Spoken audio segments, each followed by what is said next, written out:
Hi, all the MedInfo 2021 participants. Welcome to join our section.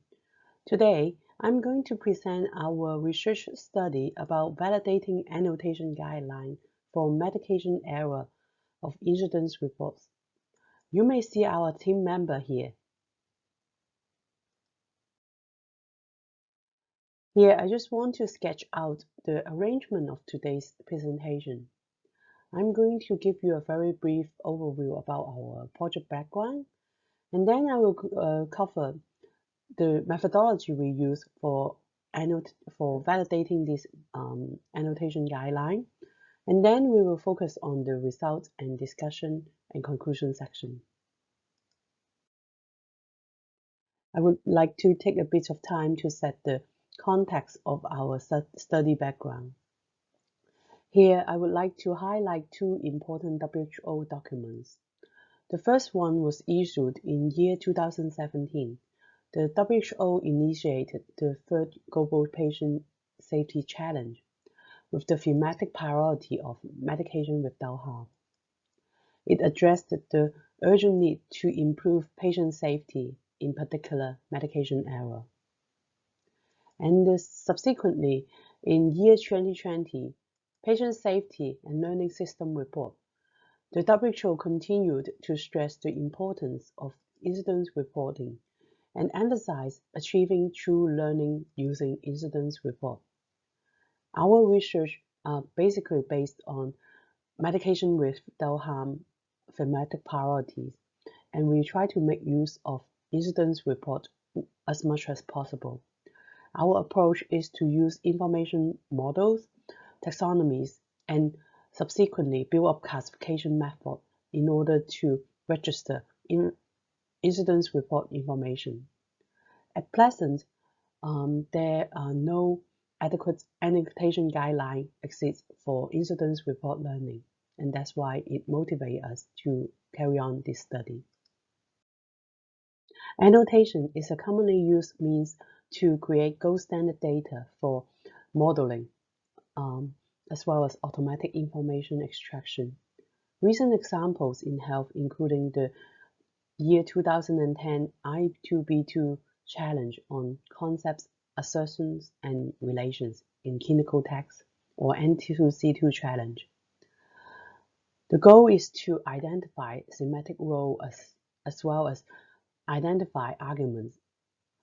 This process would allow classification model to be trained, and this is essential for information extraction tasks.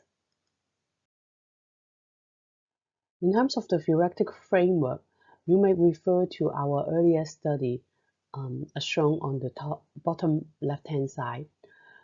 The theoretical framework basically set out the concept on this annotation method. Our goal is to identify different named entity or concepts from medication errors of incidence report. And furthermore, we have to add attributes in order to append the explanation or comment to the individual identified named entities. We focus on medication incidence. In order to create the annotation method, we have to find out why medication incidents occur. The fundamental reason why incidents or near misses occur is actually largely due to the discrepancy of what is intended to deliver from upstream operation and what is actually delivered to the downstream operation. Being able to understand these properties would allow us to annotate incidents report much more effectively, and this relationship would help us to identify what kind of incidents it is. For example, we have two sides here. On the left-hand side is intention. This is supposed to be what kind of medication should be delivered to the patient. On the right-hand side, it is actually implemented. So if there's no discrepancy between intention and the actually implement, then it refers to no error. However, if we intended to provide certain types of medicine, but actually we did not implement it, then it is a kind of error. On the other hand, if there was no intention to provide such medication, but we actually delivered, this is also a potential error. I would like to explain briefly about the knowledge extraction rules here. We need to identify different named entities and their associated attributes, including intention and factuality classes. So, in the part 1 of this annotation validation exercise, it refers to the medication name entity recognition part. In the part 2, it is related to attribute relation identification. Here we have an incident report example. In this incident, 3 drugs were involved, including loxaprophyl, ribamycin, and Senocide. As these 3 drugs names are categorized as drug names entities. Other name entities including dosage and strength amount, as indicated in green and gray color here. When we read the details of this report, we could notice that Senocide was mistakenly given to the patient instead of ribamycin. Therefore, the annotator needs to recognize among these tagged name entities which one of these was intended and which one was actually given. Being able to identify these intention and factuality properties will allow us to determine what kind of drug incidence it is. Subsequently, we have developed the annotation guideline for offering the full detail of the rules and procedure to specify how to annotate medication error. We provide different scenarios as well as examples in this annotation guideline. Our study aim is focusing on utilizing multiple quantitative and qualitative evidence to validate this annotation guideline for incidence report of medication error. We validated the medication incidence annotation methods using a mixed method approach. We collect 2-stage evidence for validations that include in annotators training, annotation performance evaluation, exit survey, and user and expert interviews. Throughout this validation exercise, we employed 2 patient safety experts to participate in piloting study. We also trained up 3 annotators and request them to do annotations using our evaluation data. Subsequently, we evaluate their performance and finally, we carry out exit surveys with them. Meanwhile, 2 incident report system designers were invited to join this activity in order to offer expert comments as an observer. Here's our evaluation data. We randomly draw 30 medication incidents from 2 datasets of incidence reports. These datasets come from the Japan Council of Quality Healthcare and St. Luke's International Hospital data.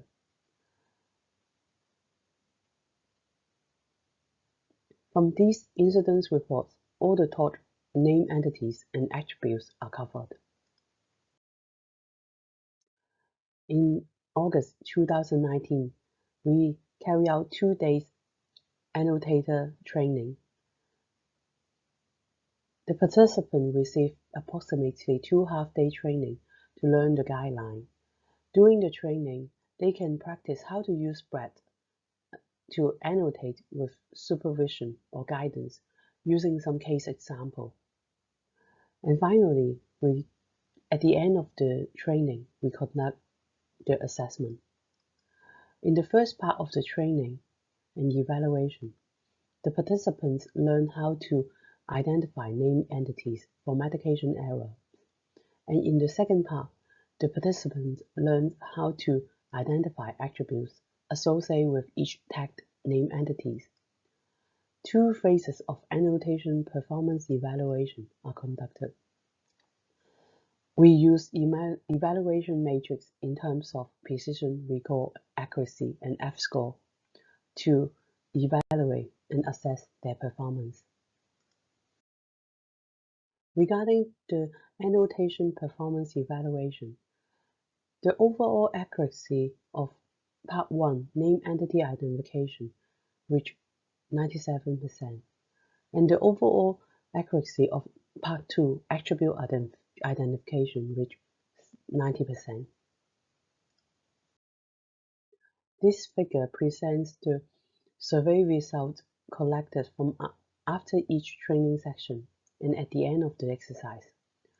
From the final exit survey, all the annotators agree that the annotation guidelines provide a structured way to systematically review medication error reports.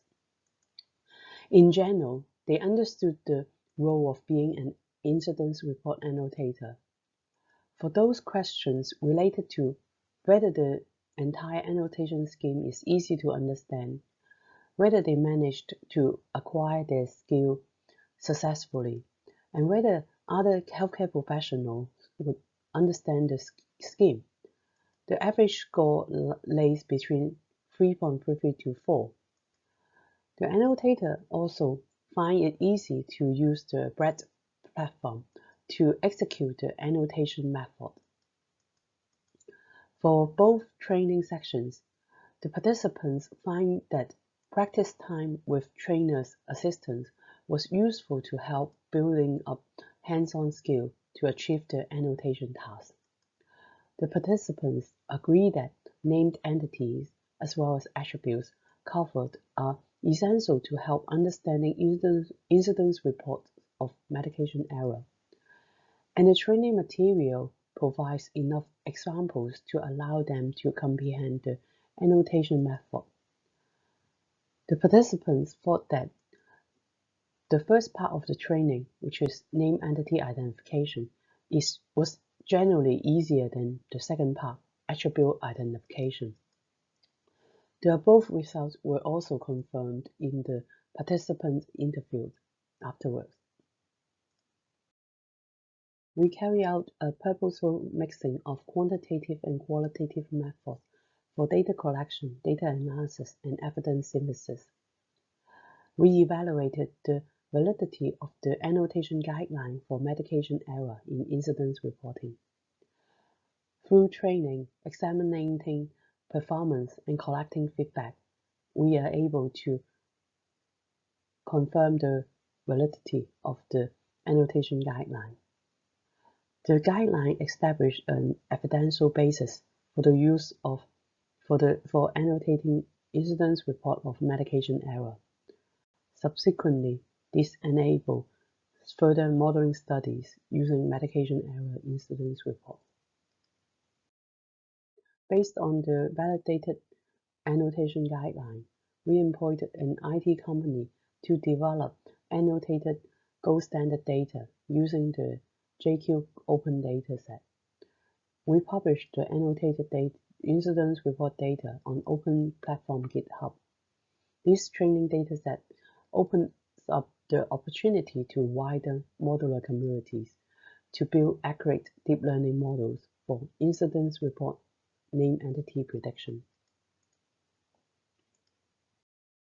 In summary, we validated the use of a newly developed annotation guideline for incidence report of medication error through a mixed methods approach.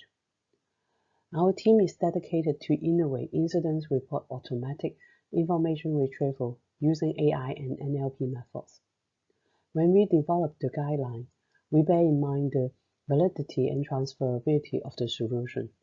The annotation guidelines currently are developed for annotating Japanese report. However, all the subject domain, patient safety specific design, such as annotation rationale, name entity identification, and attribute identification, would not differ in English report. Only certain language-specific semantic role assignment and argument identification technique would be different, and therefore the entire guidelines can be easily transferred to English incident report usage. In the future, external validation using medication error incidence report from other countries may be possible. Due to the limitation of training capacity and the need for high-intensity supervision, we adopted a focused learning group training approach in this instance. Thank you very much for your attention. For further information, you may feel free to contact us with this email. If you want to keep updates with AI for patient safety topic, you may follow us on Twitter. Thank you very much.